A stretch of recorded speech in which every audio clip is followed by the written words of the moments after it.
अब प्रॉब्लम क्या है मैं आपको बताता हूं। प्रॉब्लम है कि आप पढ़ाई करते हो, पैसा डालते हो, मेहनत करते हो, मगर रोजगार के सारे दरवाजे हिंदुस्तान में बंद पड़े हुए हैं। एक दरवाजा खुला नहीं है। दरवाजे कौन से हैं? पहला दरवाजा मैन्युफैक्चरिंग का। आज दुनिया में आपको मेड इन चाइना दिखेगा, मेड इन वियतनाम दिखेगा, मेड इन बांग्लादेश दिखेगा, मगर मेड इन इंडिया नहीं दिखेगा।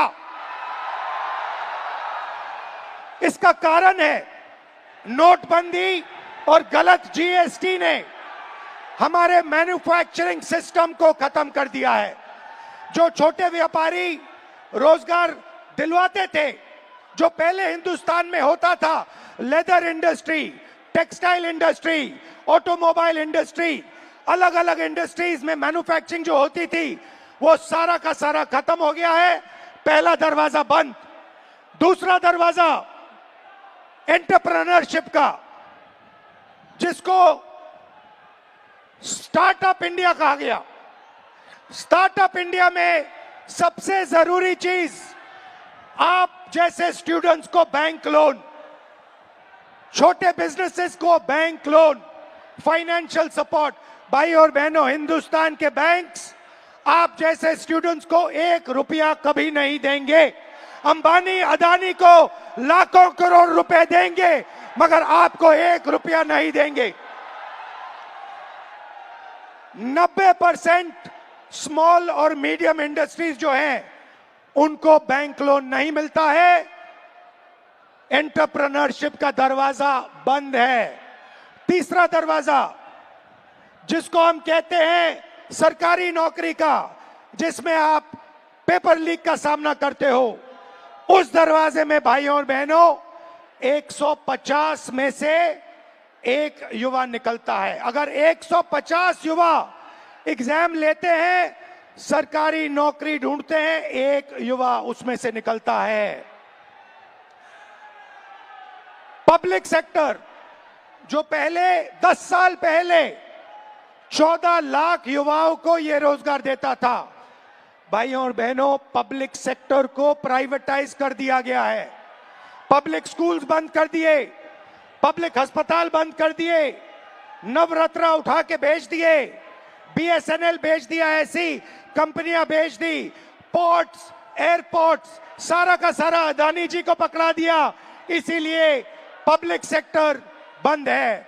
और आखिरी होप जो आपका था, corporate jobs, IT, back office, transcription, software, जिसमें पहले हिंदुस्तान के युवाओं को रोजगार मिलता था, वो दरवाजा भी भाइयों और बहनों आपके डेटा का प्रयोग करके एआई से यह भी दरवाजा बंद किया जा रहा है।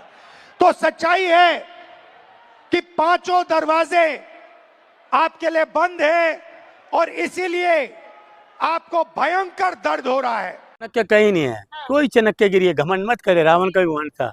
ये बहरूपीय हैं, ये बहरूपीय लोग हैं। आपके सामने कुछ, जनता के सामने कुछ, मीडिया के सामने कुछ, ये लोग बहरूपीय हैं। ये सच वाले, इनके सामने सच कोई नहीं होगा। ये जो भी बात करेंगे झूठी बात करेंगे। देश के लोग इन पे विश्वास अब नहीं करते।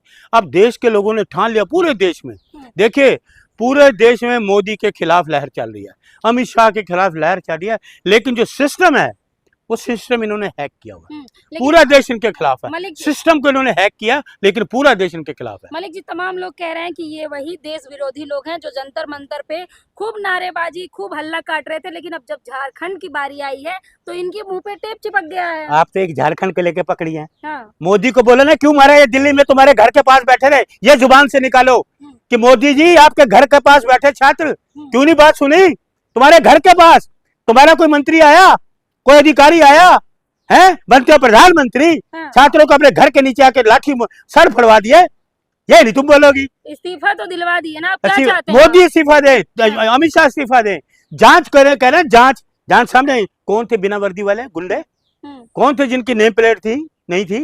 ये तानाशाही, ये सरकार है। सरकार नाकाम और फेल है पूरी तरह से, पूरी तरह से फेल है। और आपको एक चीज मैं बता दूं, ये अब दिन दूर मुझे तो लगता है इस साल सरकार गिर जाएगी। 12-15 दिनों सपना देख रहे हैं। सपना ही सुन लो मैडम मेरी बात, ज्यादा ना चाटुकारिता मत करो मेरे सामने। उनकी कांग्रेस के सिपाही हूँ, राहुल गांधी का कट्टर कांग्रेसी हूँ। सुन लो मेरी बात, इनको ये पूछो तूने 12 दिन तो तुम संसद भी नहीं आ रहे, क्योंकि राहुल जी पैर रखते हैं मोदी जी भाग जाते हैं, राहुल जी पैर रखते हैं मोदी जी फरार हो जाते हैं, रुकते ही नहीं वहां। इतना खौफ है, इतना डर, नजर से नजर नहीं मिला सकते राहुल जी से, क्योंकि राहुल गांधी आज एक ऐसा नाम है, सच का नाम, पूरे देश के युवाओं की आवाज है तो सिर्फ वो है, सिर्फ राहुल गांधी। तो क्या लग रहा है कि प्रयागराज जाके योगी आदित्यनाथ को चैलेंज कर रहे हैं राहुल गांधी? अरे मेरी बात किसको मिला रहे हो मैडम, पता नहीं आप कैसी उल्टी सीधी कौन सी पत्रकारिता आपने कहां से की पत्रकारिता, कहां मिला रही योगी को राहुल गांधी से? मोदी मुकाबला कर नहीं सकता, योगी करेगा। वो किसी में दम नहीं बीजेपी में ना आरएसएस में कि राहुल से नजर मिला के बात करे, राहुल से सामने बात करे। राहुल गांधी नाम है सच, ये झूठे फरेबी, ये किसकी बात करो? राहुल जी के साथ योगी को मत बनाओ, ढोंगी है वो, ढोंगी रहने दो उनको। राहुल के साथ मिलाओ मत, मिलाओ उनका नाम, राहुल गांधी नाम है सच का। इसलिए प्रयागराज आज 5 लाख युवकों के सामने राहुल गांधी जी बात करेंगे ना, तो इसमें मोदी शाह में घबराहट में। मोदी जी तो थोड़ा रहम भी कर लिए, लेकिन योगी जी बख्शेंगे नहीं। मोदी जी रहम कर ले, ये रहम है? तुम्हारी बहनों को मारा, सर फाड़ दिए, ये रहम है? कपड़े फाड़ दिए, ये रहम है? ये मोदी करेंगे? शर्म नहीं आती आपको ऐसी बातें करते? मोदी से जाइए माइक लेके, बताइए मोदी जी क्यों हुआ ऐसा, जाएंगे आप? आपको भोपाल में वो तो इतने ये झूठे हैं, किसी चप्पल वाले को प्लेन में देखा अपने साथ ले जाते? किसी पत्रकार को अपने साथ मोदी जी ले गए प्लेन में कि मैं चप्पल वाले को प्लेन में, 8,000 के करोड़ के प्लेन में कोई बैठा, कोई गया है? देखा आपको? कह दो मोदी जी मैंने भी चप्पल पहनी है, चलो मैंने रबड़ नहीं पहनी, दूसरी पैंट बिठा दो एक बार प्लेन में, नजदीक नहीं आने देंगे। और राहुल गांधी गरीबों के बसिया, आप देखिए स्कूटर मैकेनिक, स्कूटर वाले ड्राइवरों के साथ खाना खाना, मैकेनिक जो करोल बाग में वहां के राहुल गांधी ढोंग करना। हाँ अच्छा, ढोंग तो ये करते हैं बहरूपिये बन के पहन के। अब पूछो एक बात बोलूं मैं, ये माइक लेके मैडम सुन लो, आज मैं बात जो कर रहा हूँ बड़ी कड़वी कर रहा हूँ, ये माइक लेके जाना, मैं देखूंगा तुम कितनी सच्ची पत्रकार हो। पूछिए कि चंदा चोरी क्यों हुआ, ट्रस्ट तो आपने बनाया था, गिरफ्तार क्यों नहीं हुए, पूछना मोदी जी से, लेके जाना, मैं देखूंगा, वॉच करूंगा तुम्हारे चैनल को, पूछना मोदी जी बताइए चंदा चोरी क्यों हुआ, ट्रस्ट आपका था अभी तक पकड़े नहीं गए। तो इसलिए राहुल, क्या नाम सुन लीजिए, छात्रों के समर्थन में राहुल गांधी की गूंज, छात्रों के समर्थन में राहुल गांधी की गूंज, मोदी शाह घबराहट में, बीजेपी के राज में AK-47 मैदान में। जय हिंद।